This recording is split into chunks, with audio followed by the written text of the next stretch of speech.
All of the authority the devil exercises in the world is illegitimate and can be stopped by believers. Satan has no legitimate authority. Listen to Colossians chapter 2, and this is the Apostle Paul talking about the resurrection of Christ. Having disarmed principalities and powers, he made a public spectacle of them, triumphing over them in it. Paul is reminding us here that when Jesus was raised from the dead, he took all power away from the devil. The devil has no power. The only authority the devil has is the authority that we let him have.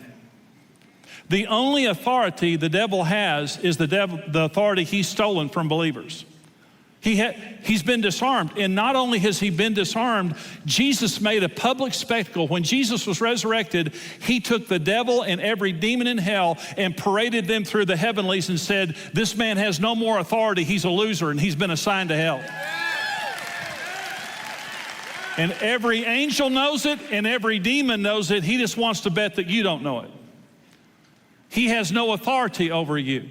He has no authority. All of his authority that he has on the earth today is stolen and illegitimate, and we can stop it. This is Matthew 16. Listen, Jesus is about to repeat what he said in Matthew 18.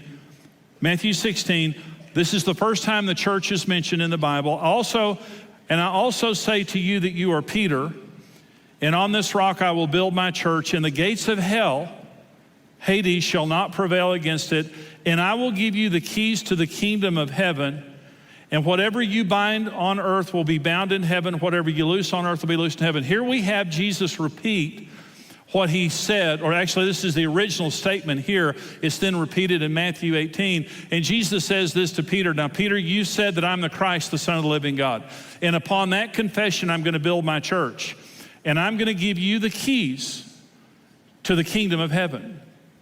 And whatever you lock on earth will be locked. Whatever you unlock on earth will be unlocked. Now, by the way, they didn't have cars back then. A key was for one thing, that's a door or a gate. And Adam and Eve were the gatekeepers of the earth. The devil came, knocked on the door, tempted them. They opened the door. He came in, destroyed mankind. Jesus comes back and said, I'm re-delivering the keys of the earth to you, Peter, and to my church. And I'm telling you that if you want to unlock a gate of hell that the devil is using to hold people in darkness and destroy their lives, even the devil's gate cannot stand against my people and the key that I just handed you. I'm giving you the keys to the entire kingdom of heaven of good and evil. And whatever you want to lock and to bind and to disallow on this earth, so be it, I'll stand behind you. Whatever you want to allow and to loose, so be it, I'll stand behind you. But you have authority over all the power of the enemy, and he cannot harm you as long as you're using the keys of binding and loosing and the authority that I'm giving you. Number one truth, all the authority the devil has is illegitimate, and the church can stop it. Number two, the devil has no authority to harm believers. We have authority over him. You never have to fear the devil, he fears you. Jesus said, I give you authority over all the power of the enemy, and nothing shall by any means harm you. He has no right to harm you. And by the way, if the devil could kill us, we'd all be dead. He hates our guts.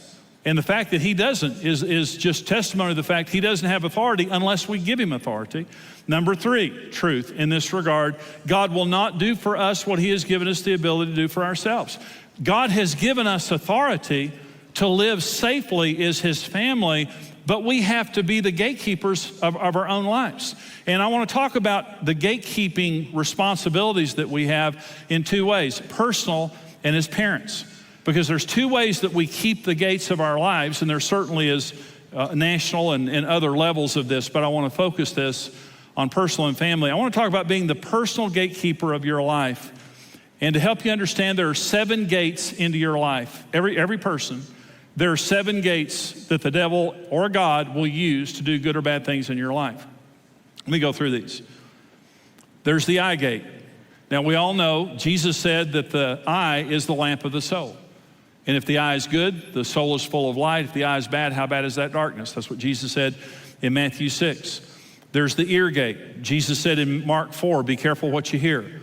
The ear gate is where words and music and sounds come in to our lives that can impact us in a huge way. And right now, I'm accessing your ear gate because you've come and offered it here in church. That's a good thing. So there's an ear gate. Number 3 is the mouth gate. The word spoken, food and drink consumed. And this, by the way, Proverbs 18:21 says the power of life and death is in the mouth. This is the most disproportionate gate in our lives, because what comes in and out of this gate will have more impact on our lives than almost anything else. Number 4 is the mind gate. We have a gateway into our minds. Beyond our eyes, ears, in a dark room with our mouth closed, we can open our mind gate. And we can have imaginations, we can have deceptions, we can have, all different kinds of things, but our thoughts, our ideas, our imaginations and beliefs come through our minds, and we control that gate.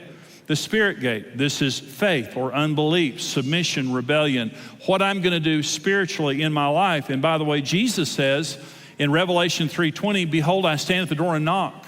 He's talking about the door of our spirits. If any man will hear my voice and open the door, I'll come in and dine with him and he with me. This is talking about the act of salvation. Jesus will not access the door of our life without our permission, because that's his nature. He recognizes us as the gatekeeper of our own spirit, and he says, my desire is to come into your life, but you'll have to open the gate for me to come in, okay? Our spirit gate. Number 6, our flesh gate. And this is our sensuality, our sexuality, our physical needs, desires, and wants, both on a legitimate level and also on a sinful level, whichever door that we open. But our flesh is an entry point. Okay, number 7 is our emotion gate. Emotions and attitudes in response to life and people and things like that. And so I decide everything that comes into my life through those 7 gates. Listen, who you are today has been decided by you and what gate you opened. Your mom and dad didn't do it. God didn't. God doesn't decide how you feel. God doesn't decide what you think. God doesn't decide where you put your eyes or your ears. Neither does the devil, neither do I. We all are responsible for the gates of our lives. And everything in my life right now, I allow to be there. And the things that are not in my life are not there because I disallowed them. Binding and loosing made me who I am right now, good or bad.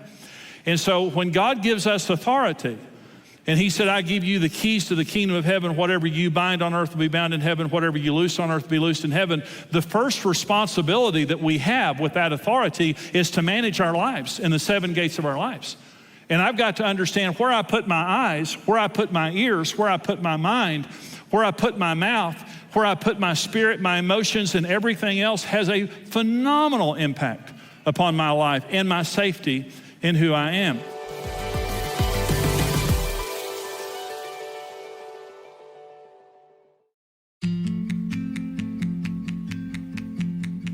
Since 1994, Marriage Today has used every medium at its disposal to strengthen families and marriages through its diverse ministry outreaches. Every day across North America and around the world, we provide help and hope through television, live events, social media, crisis coaching, and over 100 unique resources. There is a fierce battle being fought for marriage right now, but we can win it. We want to raise the standard. We want to unite families, restore marriages, and conquer divorce. At Marriage Today, we believe every marriage has a 100% chance of success if you do it God's way.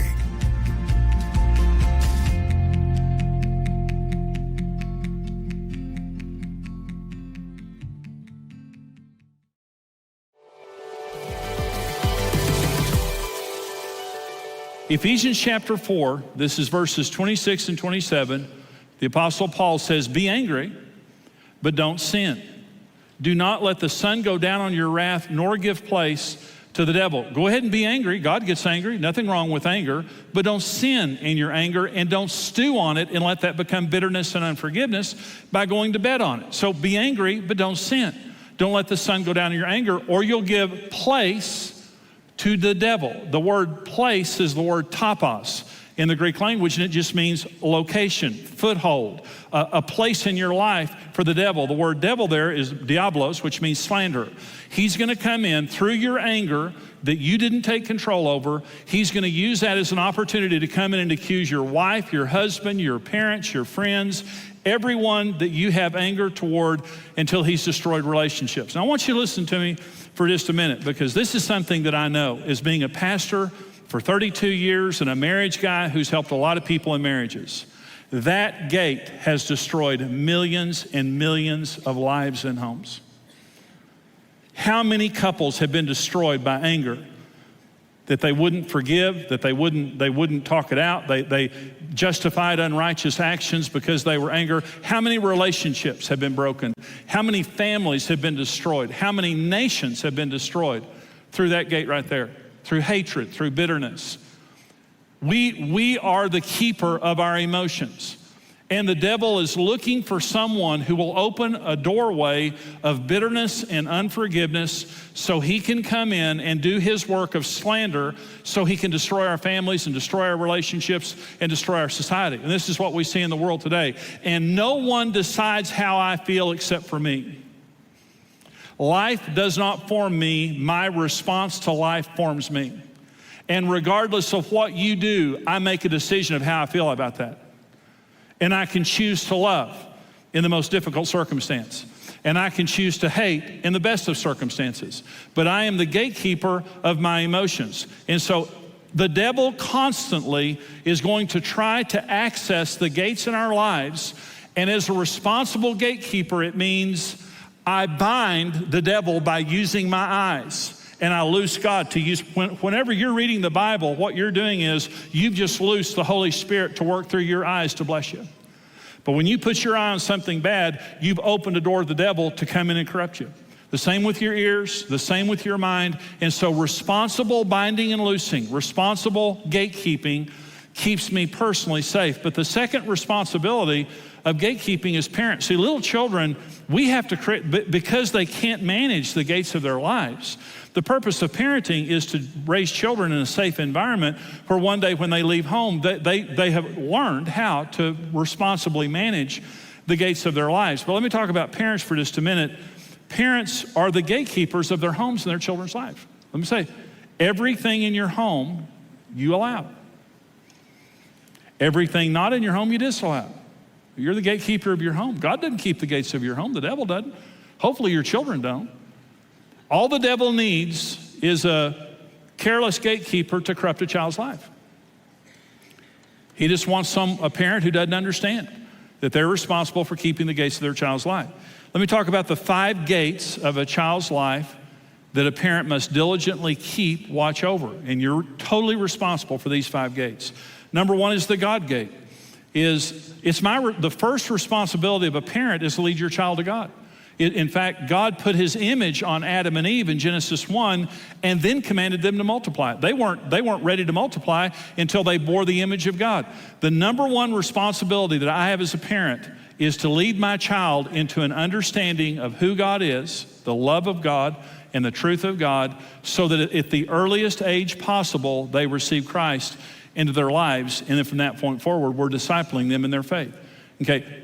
Taking them to church, reading them the Bible, praying with them. The number 1 thing that I do is I watch the God gate of my child's life. And I think that every parent should raise their children in church. I'm preaching to the choir here, but I'm saying church is very important. The Bible, godly disciplines in a child's life, that is the parent's responsibility. Number 2 gate in a child's life is the entertainment gate.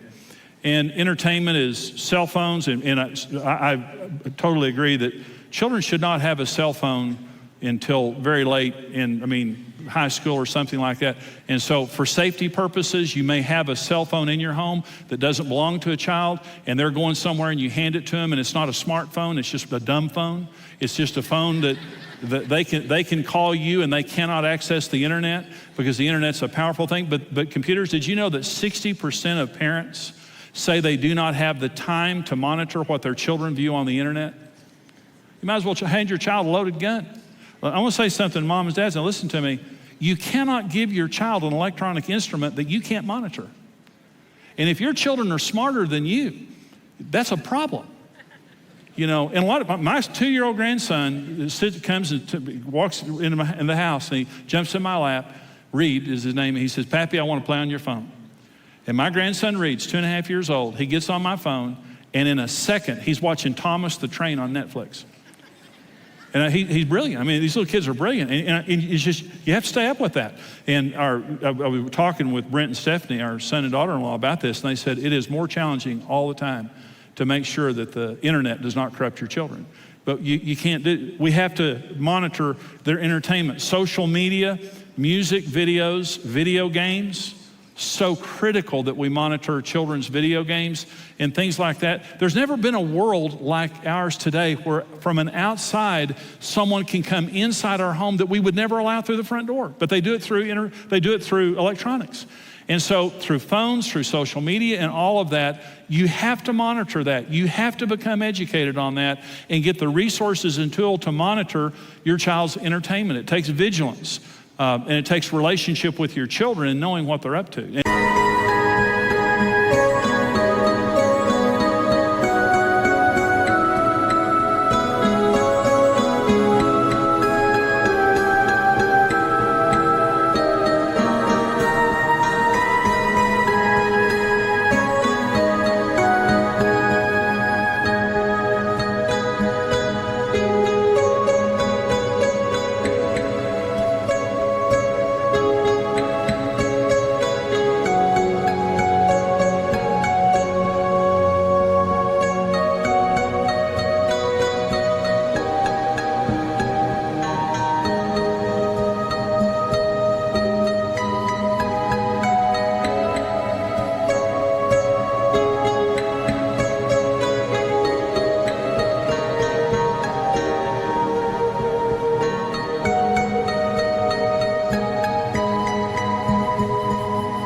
And listen, don't let entertainment raise your children for you. You know, because it's easy to let your kids sit there. Our kids, grandkids, and watch the video stuff like that. But that's not the basis of our parenting or grandparenting. Number 3 is the friend gate. You have to monitor who their friends are. Their friends are their future. 1 Corinthians 15:33. Do not be deceived. Bad company or evil company corrupts good habits. If you don't believe that your friends, a bad friend can corrupt your child, you're deceived. What are the beliefs of the parents of your children's friends?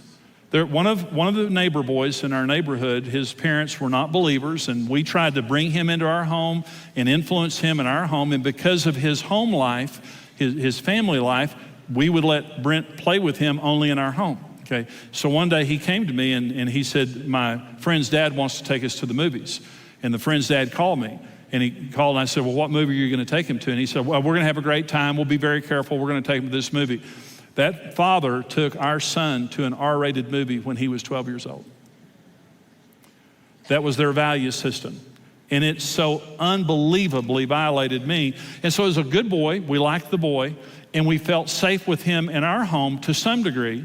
But as soon as his parents got control, they took Brent to see something we would have never allowed. And he came home and said, Dad, I saw a bad movie, and I want you to know I saw a bad movie. So who are your children's friends, and what do their parents believe? Do you have a relationship with the parents? Does the child have a smartphone? And is the child able then to corrupt your child through that smartphone? All those things are very important things to look at when you're looking at friends. Number 4 is the attitude gate. And attitude is the seedbed of behavior. If you only discipline behavior, you're showing up late to the party. Because long before a child acts out, they have bad attitudes. When a child rolls their eyes at you, they get disciplined for that.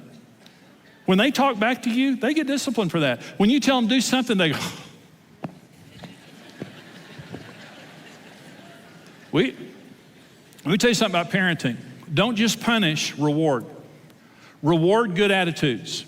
Reward good character. Say to your children, listen, you get along with your sister, you get along with your brother, you keep your room clean, you do your homework. Friday night, we're gonna go to the pizza, we're gonna go to a movie, we're gonna go ride go-karts, we're gonna do this, we're gonna do that. We're gonna have a special night if you have a good week. So I'm not just gonna punish you, I'm gonna reward you.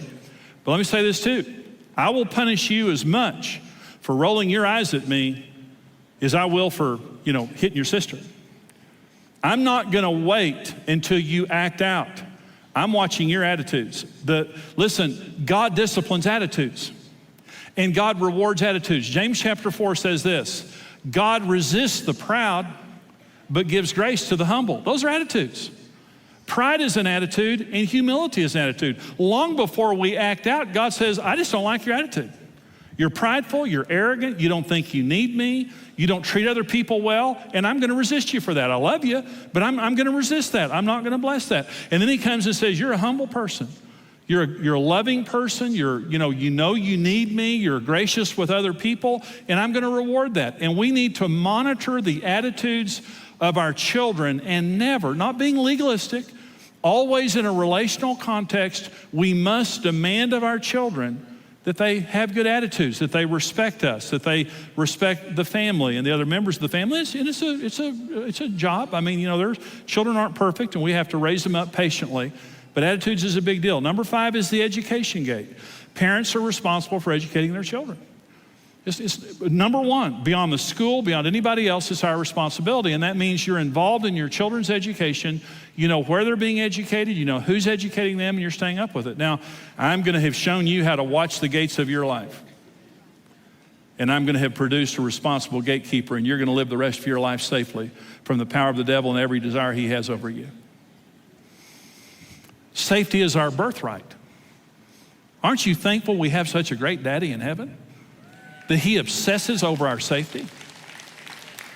But there's a responsibility that we have in this, to watch the gates of our life, to watch the gates of our home. Thank you for watching today. Stick around. We have more practical and encouraging marriage content coming up in a minute. At Marriage Today, our passion is to equip families with the teaching and the tools they need to succeed. You can support that mission through either a one-time gift or by becoming a reoccurring monthly partner. Help us spread hope to families all over the world. Make a one-time gift of any amount today, and we'll send you one of our best-selling marriage teachings. For a gift of $45 or more, we'll send you a full series on CD from our library of in-depth teachings, plus one of Jimmy Evans' best-selling books. For a one-time gift of $75 or more, we'll send you a full series on DVD and a book.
Saying thank you.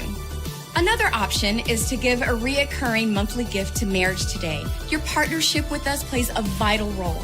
Through practical resources, television, live events, and an online community, we are healing marriages and creating families that last. Becoming a partner with Marriage Today helps your marriage too.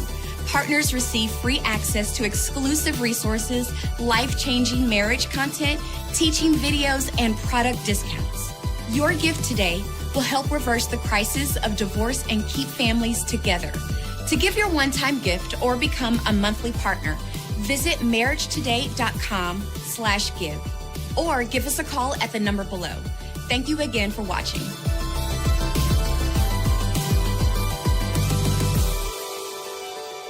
Hey, we're Dave and Ashley Willis with Marriage Today, and we're continuing the conversation on having the kind of family that God wants us to have, a God-built family, and specifically today on having a safe family.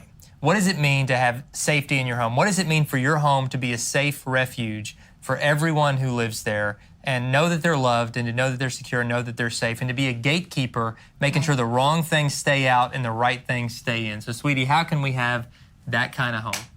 Well, I think first and foremost, we have to remember that we have the power to control our emotions, because I think sometimes things like anger can come in and they can totally just destroy our family. It can change a good tone. You can be having a good day and that can just change it into a really bad day. And anger really shuts down conversations too, between a husband and wife and between a parent and a child. And so we really have to rein in our emotions. And if we're having a day where we're just feeling angry and we're frustrated, we need to take a time out for ourselves. You know, we give our kids this sometimes, but sometimes parents need a time out. Oh, yeah. And we need to go in the other room, we need to pray, we need to blow off steam and just kind of let ourselves calm down enough so that we're not going to make our family feel like we don't love them, because that's really what it does. It makes them feel like we don't love them. And it also is not a really good model of Christ, because Christ, you know, he always would talk to people in a loving way, in a respectful way. And in the same way, we want to do that too. No, that's so true. And we all feel anger. Anger itself actually is not a sin. The Bible says in Ephesians, in your anger, do not sin. Exactly. Anger is going to happen sometimes because we're human beings. And while it's not a sin, though, it can very quickly lead us into sin based on what we do when we're angry. We tend to make very poor choices when we're angry. So Ashley gave some great wisdom here about just stepping aside, giving yourself a moment to cool off. And if you blow it, like I've done countless times, all right? I've snapped at the kids, I've yelled, I've like lost it over, you know, whatever silly thing. But go back afterwards and apologize. Let your kids see you apologize for things. I think one of the ways to create safety and security in your home is to model the kind of behavior you're trying to get them to do. And then when you blow it, to admit it, admit fault. You know, your authority doesn't come from perfection, but a lot of it comes from authenticity. Your kids know you're not perfect, so you don't need to pretend that you are. You don't need to never apologize or admit fault. But you're going to gain so much more credibility with them, especially in the long term of your relationship, by saying, you know what, Daddy was wrong. I may have believed what I said. My position wasn't wrong, but my disposition was wrong. The attitude I had when I told it to you or when I yelled at you, that was inappropriate. And please forgive me. I'm going to try to do better next time. And that can create some really, really strong bonds of trust and security in the family. You know, it's so true, because there's going to be times when our kids blow it, and maybe even like Dave said, maybe their position is not wrong, but their disposition is wrong. And so as parents, when we model this, they're going to have an easier time coming to us and telling us whatever it is they're feeling in a much more respectful way. But during those moments when they blow it, we need to let forgiveness flow. And when we do this, they're going to come back time and time again. You know, in our homes, we want our kids to come to us with whatever it is they're facing. And the more we can approach them in a loving and a respectful way, and the more we can keep that line of communication open, the healthier our families are going to be. That's so true. And another way to keep safety and security in your family, and kind of taking a different direction, but an important one, is that you do need consistent guidelines. Absolutely. You know, rules are important. Now, rules by themselves aren't enough. I've heard Dr. James Dobson say rules without relationship leads to rebellion. Yes. You have to have the rules, but you have to have a relationship too. But you have to have consistency with it, to live it out. Say, in this house, kind of here are the ground rules. They're here to be guardrails to protect us, to keep us heading in the right direction, and to keep us from veering into oncoming traffic and hurting ourselves and others. But then be consistent and be clear. A lot of times when kids don't feel safe, it's because they don't know what's expected. They don't know what the standard is. And so I think we have to be clear on that, and we have to ultimately point back to the authority of God's word as our ultimate standard for everything. And that gives an enormous amount of security to every part of our life. It's so true, sweetie. Thank you guys so much for joining us. We would love to hear from you, so please join the conversation at marriagetoday.com. Have a great day.